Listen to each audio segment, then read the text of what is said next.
बड़ी खबर आ रही है केंद्र सरकार के हवाले से। चीन के खिलाफ मोदी सरकार ने एक बार फिर बड़ी कार्रवाई की है। केंद्र सरकार ने 118 चीनी ऐप बैन करने का ऐलान किया है। जिस ऐप को बैन किया गया है उनमें पबजी ऐप भी शामिल है। केंद्र सरकार के मुताबिक राष्ट्रीय सुरक्षा और जनहित में यह फैसला लिया गया है। आपको याद होगा बीते दिनों जब यह खबर सामने आई थी कि चीनी 59 ऐप को बैन किया गया था, तो एक बड़ी चोट ये कहा जा रही थी कि चीन पर लगी है। और इसके साथ ही अमिताभ सिन्हा हमारे साथ जुड़े हैं। अमिताभ, 118 चीनी ऐप बैन करने का सीधा संदेश क्या है चीन को?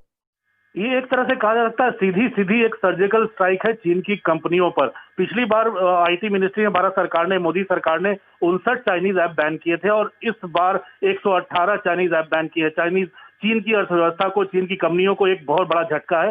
इसके बारे में इलेक्ट्रॉनिक्स और आईटी विभाग को काफी शिकायतें मिल रही थी और इससे जनहित में और पब्लिक ऑर्डर में नुकसान हो रहा था।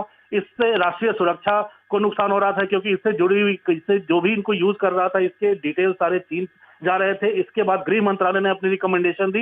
इसके बाद भारत सरकार ने जनहित में और राष्ट्रीय सुरक्षा को देखते हुए इन 118 चीनी ऐप्स को बैन करने का फैसला लिया है और सीधे सीधे कहा जा सकता है ये बहुत बड़ी सर्जिकल स्ट्राइक है चीन की अर्थव्यवस्था पर। तो कुल मिलाकर अमिताभ, अगर हम आंकड़ा देखें तो पहले की जो चीन ऐप बैन हुई थी और अब की जो आई है वो आंकड़ा लगभग 150 से ऊपर पहुंच चुका है, यानी 250 के करीब।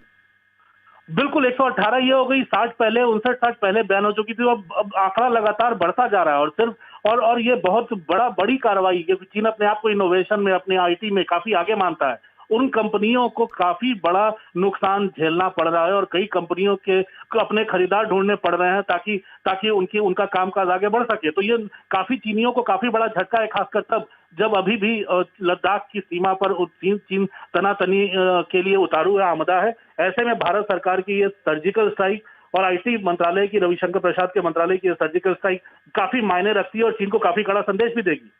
और इसमें पबजी जैसी ऐप भी शामिल है। कोई और ऐसी चुनिंदा ऐप भी होंगी, उन पर भी हम लगातार आपसे जानकारी लेंगे। लेकिन फिलहाल अमिताभ, शुक्रिया जानकारी के लिए। एलएसी विवाद पर सूत्रों के हवाले से बड़ी खबर। उत्तरी